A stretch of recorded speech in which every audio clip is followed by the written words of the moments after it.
Bonjour à toutes et à tous. Oui, il y a quelques garçons dans l'Assemblée. Donc bonjour à toutes et à tous. Merci beaucoup de nous accueillir aujourd'hui à l'Institution Sainte-Jeanne d'Arc. J'ai le plaisir de vous présenter Monsieur Olivier Barrault. Alors je ne sais pas si vous avez eu l'occasion de commencer à chercher qui est ce monsieur à côté de moi. Bon, vous allez voir qu'il a un parcours assez extraordinaire, à la fois de journaliste littéraire, mais également d'enseignant, puisqu'il est intervenu notamment dans l'enseignement supérieur. Il a également un parcours de voyageur. Bon, c'est un humaniste dans tous les sens du terme, qui ne s'est pas contenté de s'intéresser à ce qu'écrivaient les autres, mais a également écrit quelques livres, notamment liés à sa vision de ce qu'il avait pu voir vivre aux États-Unis, en Europe centrale et orientale notamment. Voilà, donc je ne vais pas être beaucoup plus long en termes d'introduction. Remercier Monsieur Barrault de se prêter au jeu de cette interview. Donc vous êtes tous des élèves de seconde littéraire de l'Institution Sainte-Jeanne d'Arc. Je crois que vous avez prévu un certain nombre de questions pour Monsieur Barrault et je vous laisse la parole. Bonjour. Pourquoi vous avez choisi ce métier de journaliste et quelles études on doit faire pour devenir journaliste ?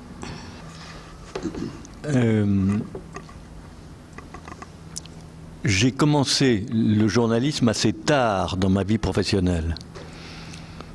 J'ai fait beaucoup de choses avant, dans des domaines qui touchent au spectacle en particulier, à l'édition et à la télévision, mais pas du tout du côté qui est le mien aujourd'hui, c'est-à-dire devant la caméra. J'ai beaucoup aussi pratiqué la production d'émissions de télévision en tout genre. Et je suis devenu journaliste parce qu'un jour, en fait, on me l'a proposé. J'ai eu un jour une proposition d'une chaîne de télévision en France, que vous connaissez de nom en tout cas, qui s'appelle Canal+. C'était il y a 40 ans. Et non, 30 ans, excusez-moi. C'était à 30 ans, donc j'avais déjà, moi, derrière, une activité professionnelle de longue date et assez nourrie dans les domaines que je viens de dire. Et puis un jour, parce que la vie est faite de hasards, de rencontres, un animateur de télévision assez connu, que j'avais croisé dans une vie antérieure, m'a dit, ben voilà, je suis à Canal+, qui vient de se lancer, et nous allons, tous les jours, je vais animer un magazine. Et dans ce magazine, il y aura une rubrique de voyage. Et j'aimerais que ce soit toi qui la présente, qui la conçoive, qui en fasse les reportages, etc. Je n'avais absolument jamais pensé faire de la télévision devant les caméras. En revanche, j'avais déjà énormément voyagé. Et j'ai accepté. Je me suis lancé, non sans avoir quelques craintes, mais ça s'est très bien passé. J'ai commencé à parcourir le monde avec un opérateur. Et chaque semaine, à l'antenne, devant les caméras et en direct, je parlais du pays que j'avais visité. Et je donnais aux spectateurs quelques bonnes raisons de se rendre à leur tour dans le pays en question, d'autant j'avais essayé d'expliquer les moyens commodes et bon marché de visiter les pays en question. Et dès lors que j'ai commencé ce travail, en 1988, je faisais un travail de journaliste et je suis devenu à ce moment-là journaliste professionnel, ce que je suis toujours aujourd'hui.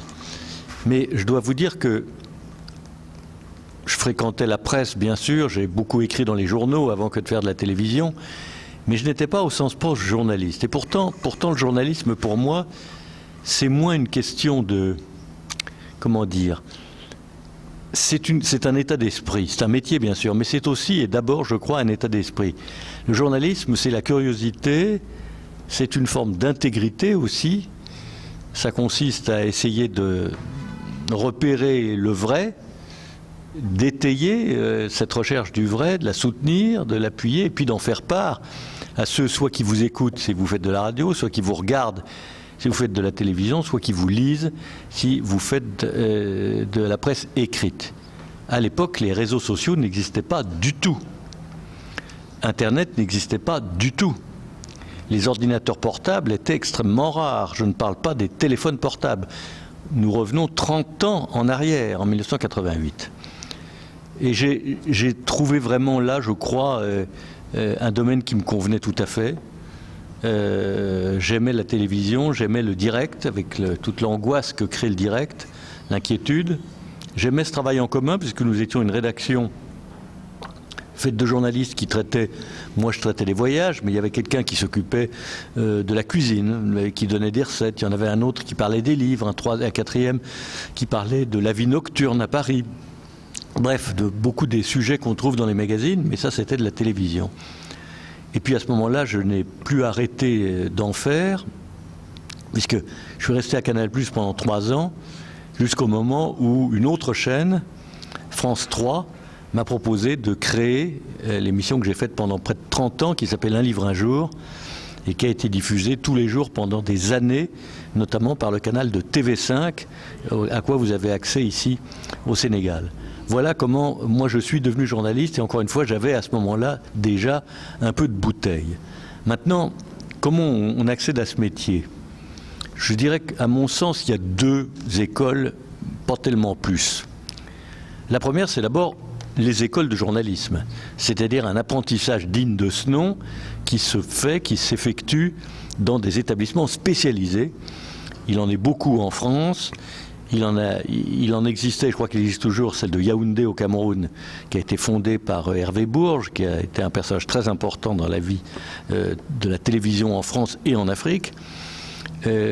C'est une école à laquelle on peut s'inscrire, mais surtout il faut passer le concours d'entrée. C'est comme ça dans les autres, celles que nous avons en France, qui sont nombreuses. Et puis l'enseignement dure 3 ou 4 ans, selon la technique que vous allez apprendre. En général, d'ailleurs, on mélange un peu tout, la radio, la télévision, les réseaux sociaux, la presse écrite.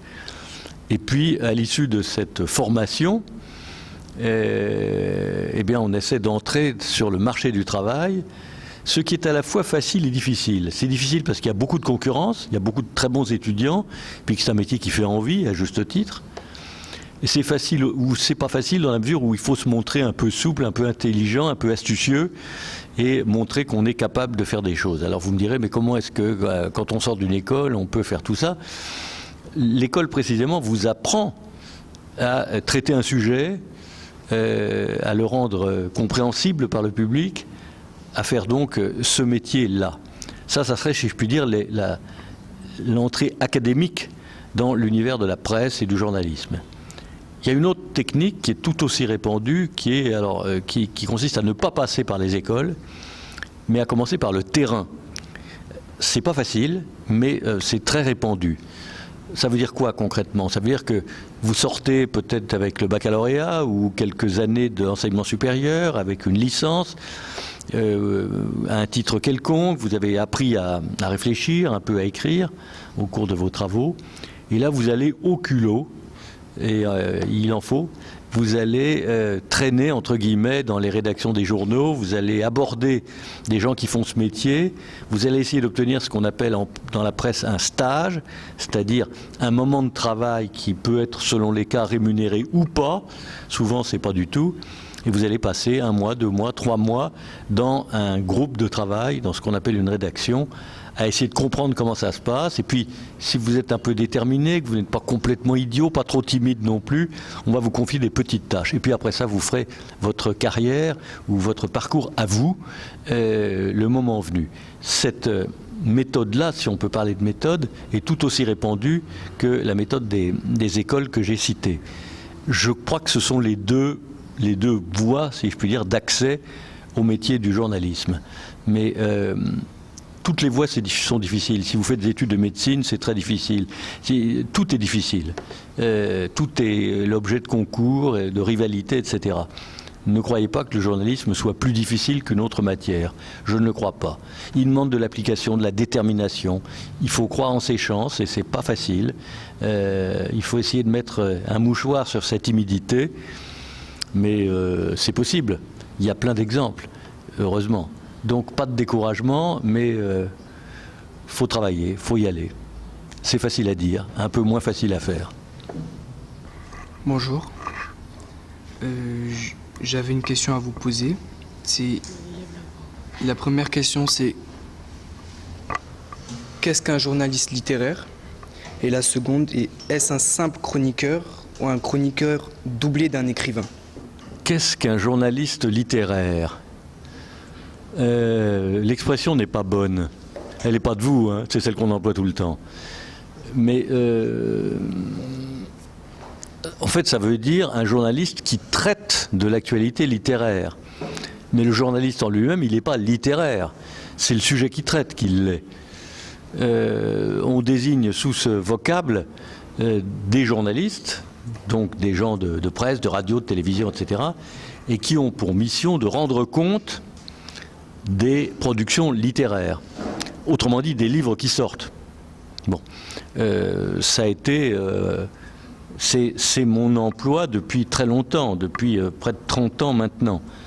C'est-à-dire que matériellement, je reçois un exemplaire de la plupart des livres qui paraissent, et en France, il en paraît des centaines, vraiment des centaines, et même, plus que ça, des milliers. Donc j'en reçois beaucoup. Et on attend de moi, on espère que, c'est l'éditeur qui espère que je vais en rendre compte au travers de l'une ou l'autre des tribunes qui me sont allouées. Pour moi, c'est la télévision. Ça peut être aussi de temps en temps la presse écrite. Ça a été la radio. J'ai fait pas mal de radio. Bon, ça consiste donc à prendre connaissance de l'ouvrage, puis à essayer d'en parler à peu près intelligemment et de façon un peu incitative, pour peu qu'on ait aimé le livre. Ça peut consister aussi à dire du mal d'un bouquin qu'on a détesté. Bon, moi, c'est pas ce que j'ai fait, parce que ça ne m'intéresse guère de dire du mal d'un livre. Je n'en parle pas, ça suffit, et je mets en évidence plutôt les livres que j'ai aimés. Donc c'est ça, c'est quelqu'un qui va parler des livres qui paraissent. Maintenant, est-ce qu'il faut être nécessairement un écrivain pour faire ce métier? En aucune façon. Absolument pas. Beaucoup de journalistes écrivent des livres. Et pas seulement des journalistes littéraires, mais les journalistes politiques, les journalistes sportifs, les journalistes de spectacle écrivent volontiers des livres. Ça veut pas dire que ça les transforme en écrivains. L'écrivain, c'est quelqu'un dont la première activité, c'est d'écrire des livres, précisément. Les journalistes, il leur arrive d'en écrire, et certains sont aussi crédibles comme écrivains que comme journalistes, mais ce n'est pas la majorité. Vous voyez, dans mon cas, je vais vous dire... parler de ce que je connais le mieux, qui est mon propre itinéraire. Bon, je suis effectivement journaliste titulaire depuis très longtemps, et puis j'ai écrit des livres par ailleurs. Certains qui sont des essais, des recherches, qui sont des textes sur d'autres, sur des écrivains, des gens de théâtre, des gens de cinéma, etc. Bon, et puis d'autres sont des livres beaucoup plus personnels, où j'essaie de parler à la première personne et où je raconte des choses qui, à mon avis, sont susceptibles d'intéresser un public curieux. Bon. Et j'ai encore beaucoup de mal à me considérer comme un écrivain, et pourtant j'ai écrit une 50aine de bouquins.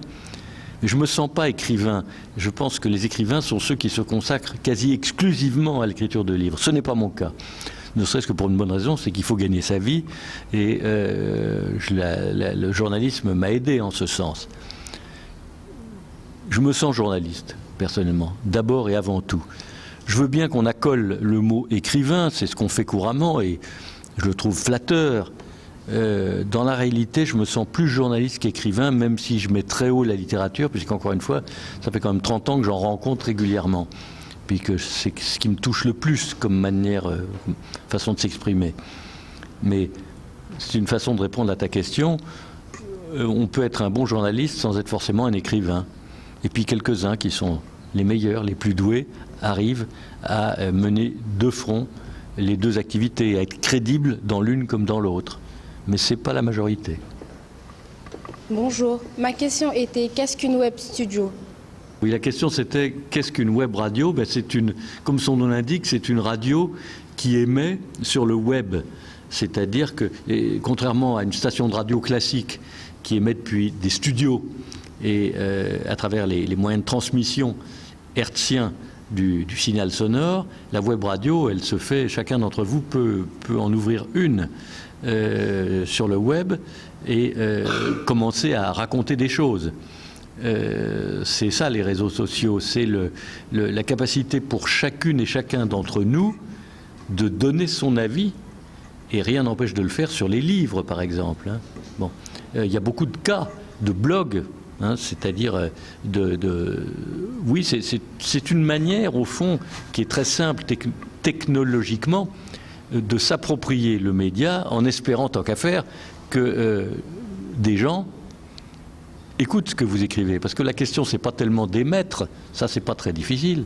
Ce qu'il faut, c'est être entendu, et mieux encore, être écouté. Alors, il faut du temps pour ça, il faut de la pratique, il faut aussi un anglage, une manière d'entrer dans le sujet qui puisse intéresser le public. Mais c'est compliqué dans la mesure où la concurrence est effrénée. Vous en êtes peut-être déjà utilisateur, consommateur, voire auteur. C'est pas commode. Mais en même temps, c'est tout à fait nouveau, tout ça, ça a 10 ans à peu près. C'est une nouvelle manière, au fond, de pouvoir exercer sa propre liberté, donner son avis, et non pas écouter celui des autres. C'est assez révolutionnaire, en réalité, comme façon de transmettre l'information. Alors, n'hésitez pas à vous lancer si l'occasion vous en est donnée, ou si vous en avez le désir, ou si vous en avez l'envie. Très souvent, ce qui sort des web radios n'est pas captivant, hein. Les gens qui racontent leurs souvenirs de vacances, on s'en fout. Bon. Ou leurs histoires personnelles, c'est pas forcément passionnant pour tout le monde. Mais dès lors qu'il y a une opinion émise et un appel à la réponse ou à la conversation, là c'est plus intéressant. C'est un média de partage et pas simplement l'émission d'un avis. Il y a aussi un aller-retour possible. Donc c'est pas négligeable. Bonjour. Ma question était, pourquoi avez-vous choisi le thème « La parole de l'écrivain » qu'elle portait aujourd'hui ? Alors je vous le dis tout simplement, ce n'est pas moi qui ai choisi ce thème.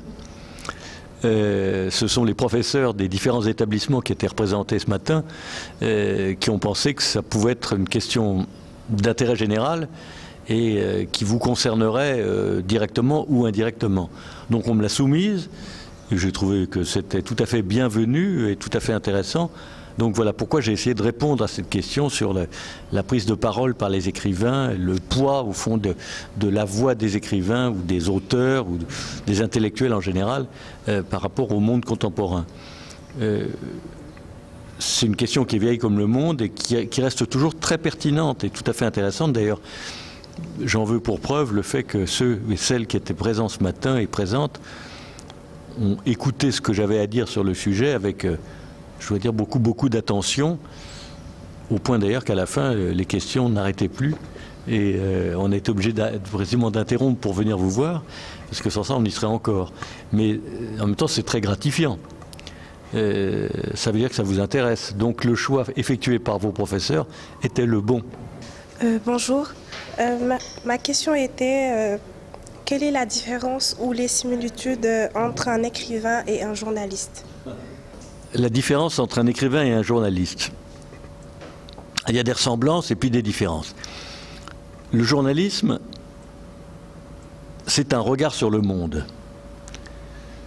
Le journaliste essaie, comme je le rappelais tout à l'heure, sa fonction, c'est pas qu'il essaie, ce qu'il doit faire, c'est raconter le monde de la manière la plus intéressante, la plus solide, la plus véridique possible. Alors ça se passe à travers des émissions de radio, à travers des journaux ou des magazines de presse écrite, à travers la télévision bien sûr, ou à travers les réseaux sociaux, on vient d'en parler. Il y a une sorte de charte de ce métier-là. Quand vous êtes reconnu comme journaliste professionnel, je parle de la France, je ne connais pas la situation au Sénégal, non plus que dans d'autres pays, mais je pense que ça se ressemble beaucoup. En France, il y a des conditions à remplir pour être reconnu comme journaliste professionnel, qui sont d'ailleurs des conditions liées assez bizarrement aux revenus. C'est-à-dire qu'il faut pouvoir démontrer que le journalisme vous fait vivre à hauteur de plus de la moitié de vos revenus. Autrement dit, que vous gagnez votre vie comme journaliste pour un périodique, pour une émission de radio ou une émission de télévision. Dès lors que vous êtes reconnu comme tel, il existe un certain nombre de règles, je dirais, déontologiques. Mais enfin, il faut bien le dire, déontologique, ça veut dire des règles morales, des règles de pratique professionnelle, mais enfin c'est un peu théorique tout ça. Mais en principe, le journaliste doit rechercher les sources de l'information qu'il va diffuser, il a le droit de ne pas donner l'identité de ses sources, s'il a des informateurs particuliers, etc. La loi autorise le silence s'il est questionné par la police ou par la justice.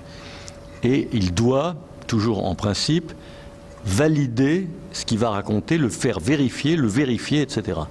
Ça, c'est ce qu'on appelle la recherche des sources, les sources de l'information en question.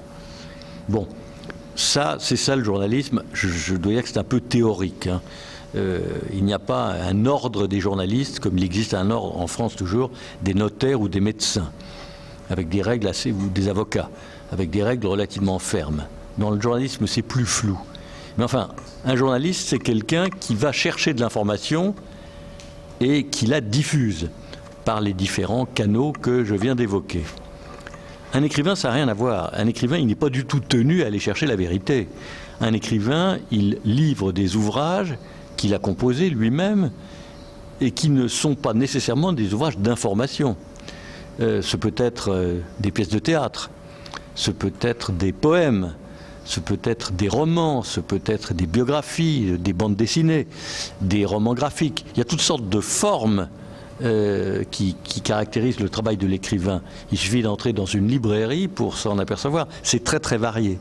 Et là, vous n'avez aucune obligation déontologique ou morale consistant à respecter, à mettre en évidence la vérité.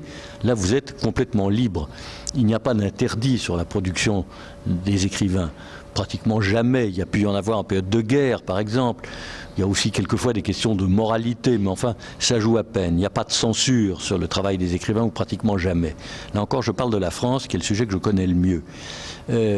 Donc, la démarche n'est pas la même. Mais, quelquefois, les choses se rejoignent. D'abord parce qu'il y a des journalistes très doués qui écrivent d'une manière magnifique, qui font leur travail d'écriture d'articles d'une manière tellement épatante, tellement achevée, tellement travaillée, qu'en réalité, c'est écrit comme si c'était un roman ou un récit de voyage, par exemple.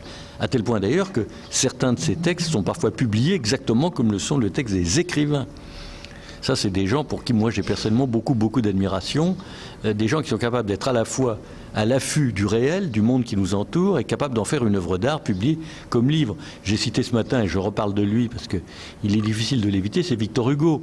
Victor Hugo a écrit énormément de textes de journalisme pur, notamment dans un recueil qui s'appelle « Choses vues », où il racontait ce qu'il voyait, comme le nom du livre le laisse apparaître, ce qu'il voyait dans la rue tous les jours. Bon. Mais il a un tel talent et telle vision, une telle capacité d'analyser ce qui se passe, que le recueil de ses notations, ça fait un vrai livre. Il est donc à la fois journaliste et écrivain. Hugo est surtout plus écrivain encore que journaliste. Mais il y a des cas comme ça de talents, hommes ou femmes, qui sont capables de tout mêler. L'auteur, vous connaissez les Trois Mousquetaires, vous avez entendu en tout cas parler des Trois Mousquetaires d'Alexandre Dumas. Bon, Alexandre Dumas était un type totalement génial, complètement fou, un entrepreneur de tous les instants. Et Alexandre Dumas a non seulement écrit les Trois Mousquetaires, Monte Cristo et des dizaines de livres, mais il a dirigé un théâtre, il a créé des journaux, etc. Ça a toujours été la catastrophe. En dehors de ses succès littéraires. Il était très mauvais gestionnaire, ses théâtres ont fait faillite, ses journaux sont arrêtés, etc. Mais il était bel et bien journaliste, il écrivait ses journaux à lui tout seul. Et il avait un journal hebdomadaire. Bon, ça n'empêche pas d'avoir écrit des romans magnifiques que vous avez lus ou que vous lirez un jour, qui ont inspiré le cinéma, les comédies musicales, etc. Il y a des gens très doués qui sont les deux à la fois. Mais la démarche n'est pas la même. Et puis il y a la temporalité. Le journalisme, c'est l'immédiat. C'est le tout de suite. C'est le quotidien. Ou l'hebdomadaire, à la rigueur le mensuel. Tandis que l'écrivain, il a la vie devant lui. Et il n'y a plus d'astreinte temporelle quand on écrit un livre. Il est fini quand il est fini. Ma question est, quels sont les problèmes auxquels vous êtes confrontés dans ce milieu ? Des interrogations ou des difficultés de tous ordres.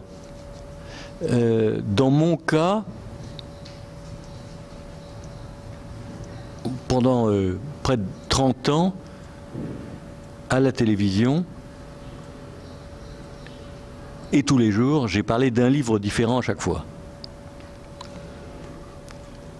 J'en ai fait 6000 de ces émissions en 30 ans, un peu moins de 30 ans. C'est beaucoup.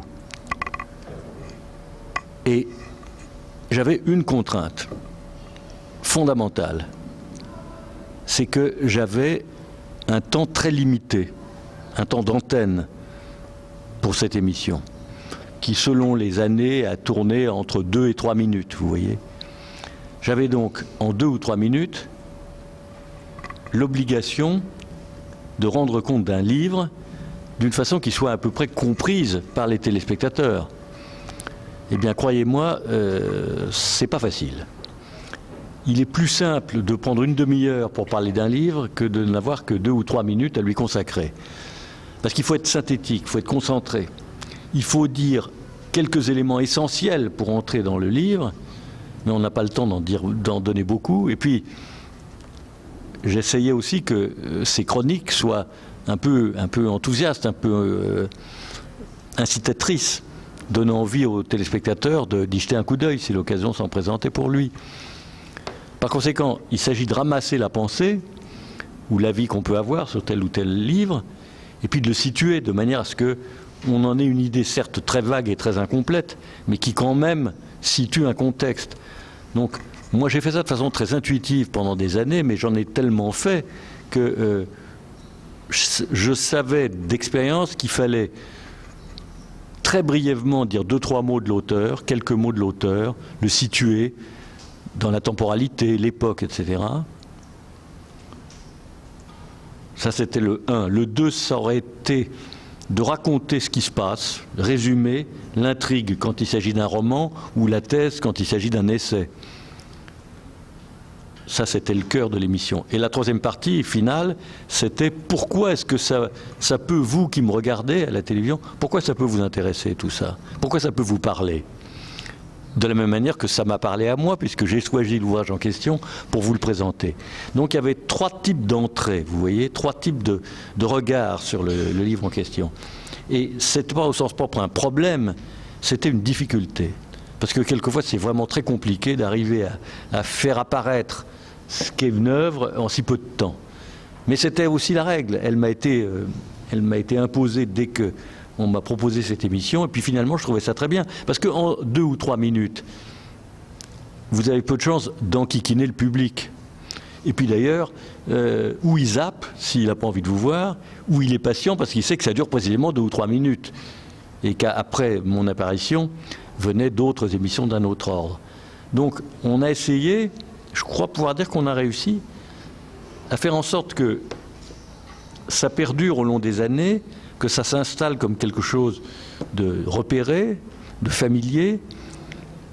Et puis maintenant, grâce à la télévision dite de rattrapage, au moment où je l'ai fait, c'est venu tard, mais on pouvait le récupérer facilement sur le web, etc. Donc, vous savez, Voltaire avait dit un jour, Voltaire dont on parlait ce matin, à propos d'un de ses livres, il a dit « Excusez-moi, je n'ai pas eu le temps de faire court ».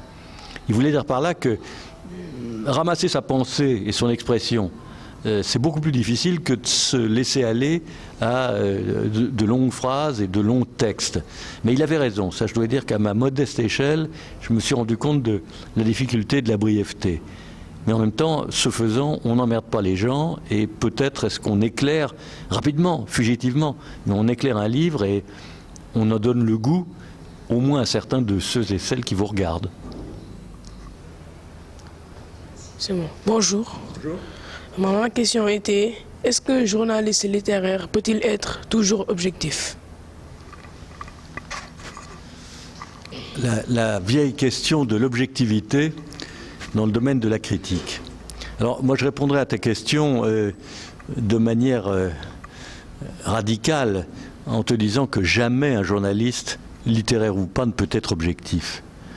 L'objectivité, le journalisme, c'est pas être objectif, c'est être honnête. C'est un peu différent. C'est-à-dire dire ce qu'il sait, ce qu'il a vu, ce qu'il a repéré et ce qu'il a pu vérifier. L'objectivité, ça voudrait dire qu'on arrive à se séparer de sa propre conviction et dire les choses telles qu'elles sont. En fait, c'est pas vrai. Il y a un prisme pour chacun d'entre nous, notre sensibilité, qui fait qu'on va être touché ou pas, qu'on va être ému ou pas, qu'on va être bouleversé ou non, parce qu'on voit. Et il y a forcément une part de nous-mêmes dans notre travail journalistique qui tient compte de notre propre caractère, de notre fragilité, ou au contraire de nos convictions. On ne peut pas se couper de sa propre histoire, de sa propre sensibilité. Moi, je ne crois pas du tout à ça. Mais il y a quand même un certain nombre de règles ou de comportements qu'on doit observer quand on exerce la profession de journaliste, et en particulier celle de vérifier les sources, comme je l'ai dit tout à l'heure, celle de n'être jamais complètement content de ce qu'on a écrit ou de ce qu'on a dit, dans la mesure où ça n'est pas toujours facile que de concentrer sa pensée, son expression, d'une manière suffisante. On peut trouver que non, j'aurais pu faire mieux, etc. Ou on aurait pu aller plus loin, ou enquêter plus longtemps, etc. Mais il y a un minimum, je trouve, d'honnêteté professionnelle, qui n'est pas de l'objectivité, mais qui est de l'honnêteté. C'est-à-dire qu'on essaie vraiment d'aller au fond du problème et de l'évoquer de manière équitable, je dirais. Équitable. C'est pas forcément véridique, ou pas seulement véridique. Il faut, tant qu'à faire, autant que ce soit proche de la vérité, mais que ce soit équitable. Et qu'on n'ait pas laissé dans l'ombre des choses qui soit nous gênaient, soit que tout simplement on n'a pas vu, parce qu'on manquait d'acuité au moment où les choses se sont produites. Donc je ne crois pas que le journalisme puisse être objectif, il est nécessairement subjectif, mais il faut aussi contrôler la part de soi qu'on met dans un texte ou dans une émission, etc. Il ne s'agit pas de soi. Le journalisme, ça ne consiste pas à parler de soi. Ça consiste à parler du monde et des autres. Donc il faut essayer d'être un peu à distance et ne pas se mettre trop en scène. En tout cas, moi, c'est comme ça que je vois ce métier. Bonjour, j'aimerais savoir quel impact le journalisme littéraire a-t-il aujourd'hui et est-ce qu'il contribue à la promotion de la littérature en général?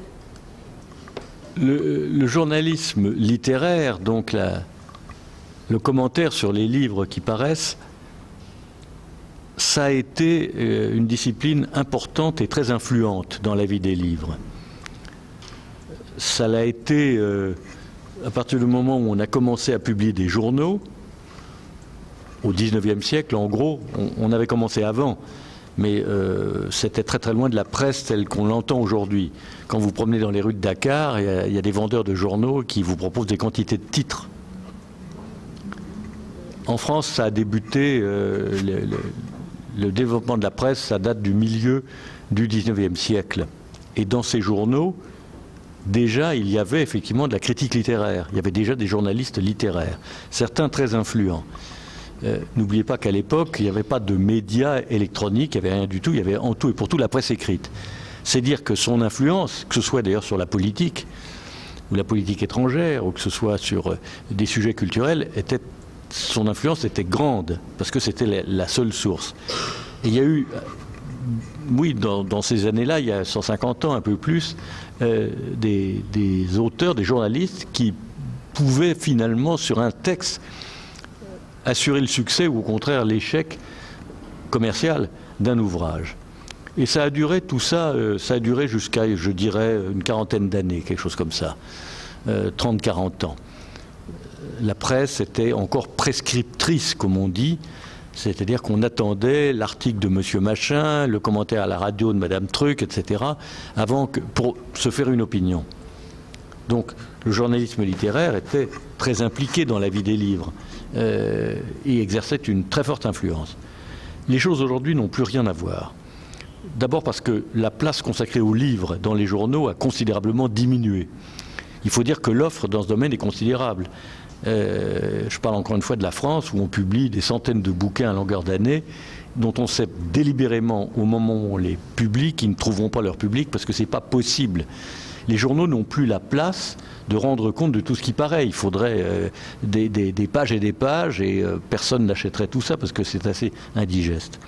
C'est dire que la fonction du critique littéraire, qui à une époque a été très importante, quand vous lisez par exemple Gustave Flaubert, le grand Flaubert, l'éducation sentimentale, etc., Bouvard et Pécuchet, ou Madame Bovary, Flaubert, dans sa correspondance auprès de ses amis, se soucie tout le temps de l'accueil que la presse va faire à ses travaux. Même chose avec un écrivain peut-être encore plus grand et plus proche de nous qui est Marcel Proust. Le grand Marcel Proust, dans sa correspondance qui a été publiée dans ses lettres à ses amis, se soucie énormément de l'avis de tel critique, de tel journal à propos de son œuvre. C'est dire que cet avis est important. Il va faire le succès ou le non-succès de l'ouvrage en question. Aujourd'hui, plus personne ne détient la vérité ou ne détient l'influence en question. Plus personne. Ni à la radio, ni à la télévision, ni nulle part. Parce que l'offre est trop abondante et qu'on lit aussi beaucoup moins les journaux qu'on les lisait il y a encore 50 ans. Par conséquent, la fonction du journaliste littéraire, c'est une fonction qui devient un peu marginale par rapport à ce qu'elle a été. Elle a été essentielle pendant très longtemps, elle ne l'est plus. Ce qui compte, et je l'ai dit ce matin, et je le crois profondément, c'est l'opinion des lecteurs, ce qu'on appelle le bouche à oreille. Et de ce point de vue-là, les réseaux sociaux tiennent un rôle considérable. Parce que par les réseaux sociaux, les lecteurs vont donner leur avis, se transmettre leur avis à travers Facebook ou Instagram ou ce que vous voudrez, WhatsApp. On arrive à dire des choses et à les partager. Par conséquent, ça exerce une influence beaucoup plus considérable que tel article dans tel journal ou dans telle émission de radio. Il y a eu curieusement un passage, au fond, des professionnels que sont les journalistes aux amateurs que sont les lecteurs. C'est assez rare. En général, c'est l'inverse. On est amateur puis on devient professionnel. Mais dans ce cas, c'est exactement l'inverse. Les réseaux sociaux tels que Facebook, Instagram, etc. Est-ce que vous ne pensez pas qu'ils ont en quelque sorte tué le journalisme? Non, quand même pas. Ils concurrencent le journalisme, ça c'est tout à fait vrai. La preuve par exemple, c'est que depuis que les réseaux sociaux se sont installés partout, les ventes de la presse écrite ont beaucoup diminué. Parce que maintenant, vous arrivez même à avoir de la publicité sur les réseaux sociaux, ce qui jusqu'alors était réservé à la radio, à la télé et à la presse écrite. Les réseaux sociaux ont fait beaucoup de mal à la presse, ça c'est vrai. En termes, si je puis dire, comptables, en termes de résultats, en termes d'argent pour être encore plus clair. Mais ça n'a pas tué le journalisme, et je pense que ça ne le tuera pas. Parce qu'on aura toujours besoin, ou en tout cas une fraction de la population, aura toujours besoin d'une analyse plus journalistique précisément que ce qu'on trouve sur les réseaux sociaux, qui est du domaine de la réaction immédiate. Les réseaux sociaux, ça va très très vite. Hein. On passe très vite d'un sujet à l'autre. On ne va pas très profond sur les réseaux sociaux. La presse s'efforce, elle, d'approfondir, d'aller plus loin, de rechercher les sources, de faire un vrai travail d'approche et d'analyse. Les réseaux sociaux, non. C'est un autre débat. Les réseaux sociaux, c'est dire moi j'aime pas. C'est moins profond, c'est moins utile, mais en même temps c'est très facile à partager. D'où effectivement le fait que les réseaux sociaux portent atteinte d'une certaine façon à la consommation journalistique. Mais vous savez, nous vivons une époque où le monde de la communication subit une révolution prodigieuse. Quand vous voyez le succès de Netflix par exemple, et d'Amazon, qui ne font pas exactement le même métier, enfin qui ne faisaient pas le même métier. Mais c'est vertigineux. Amazon, qu'est-ce que c'est au début? Amazon, c'est un outil de livraison à domicile d'ouvrages de littérature, de livres. Bon. C'est devenu un média à soi seul. Amazon, vous pouvez tout acheter sur Amazon, y compris une voiture. Bon. Maintenant, Amazon produit des séries de télévision. C'est-à-dire que ça devient une espèce d'entité globale qui rend tous les services. Netflix, même topo. Netflix produit des séries et des films que le cinéma ne serait plus capable de financer aujourd'hui. Netflix y parvient. C'est tout à fait autre chose. C'est dire que le négoce des livres, parce qu'il ne faut jamais oublier que l'édition, la production de livres, c'est un négoce. Bon, elle est très concurrencée par Amazon. Parce que c'est vrai que c'est très facile. Vous cliquez, le lendemain, vous avez le livre que vous avez souhaité chez vous par la poste, livré impeccablement. Vous n'allez plus en librairie. Donc les librairies souffrent beaucoup de la concurrence d'Amazon. Donc tout ça remodèle complètement le système, le rapport même entre les lecteurs et les auteurs. Tout est bouleversé par l'introduction du numérique, le fameux numérique, dans nos vies, à vous comme à moi. Bon. Le monde ne ressemblera plus à ce qu'il a été, c'est évident. Mais de temps en temps, comme ça, dans l'histoire de l'humanité, il y a des innovations majeures qui bouleversent absolument tout. C'est ce à quoi nous sommes confrontés aujourd'hui. J'aimerais savoir ce qui vous passionne le plus dans votre métier. Ce qui vous passionne le plus dans votre métier. Je crois qu'on ne pratique pas ce métier comme ça. Je ne dirais pas que le journalisme est une vocation. Il est parmi vous, j'en suis sûr, des garçons et des filles qui ont l'envie et la certitude de devenir le moment venu avocat, médecin ou des quantités d'autres métiers, coureur automobile ou chaudronnier. C'est ce qu'on appelle la vocation. Dans mon cas, moi je n'avais pas la vocation. Je suis devenu journaliste, j'avais 40 ans. Donc j'avais déjà un bon bout de parcours avant. Mais en revanche, je fréquentais la presse, je fréquentais cet univers. Oui, il m'était familier, et je le touchais de près, mais je n'étais pas journaliste.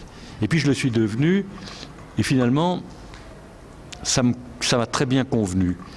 Ça associait beaucoup des choses qui m'apportent, c'est-à-dire la capacité d'aller voir comment c'est ailleurs, d'écouter des gens qui ne sont pas comme moi, des Européens français, d'écouter d'autres voix à tous les sens du terme.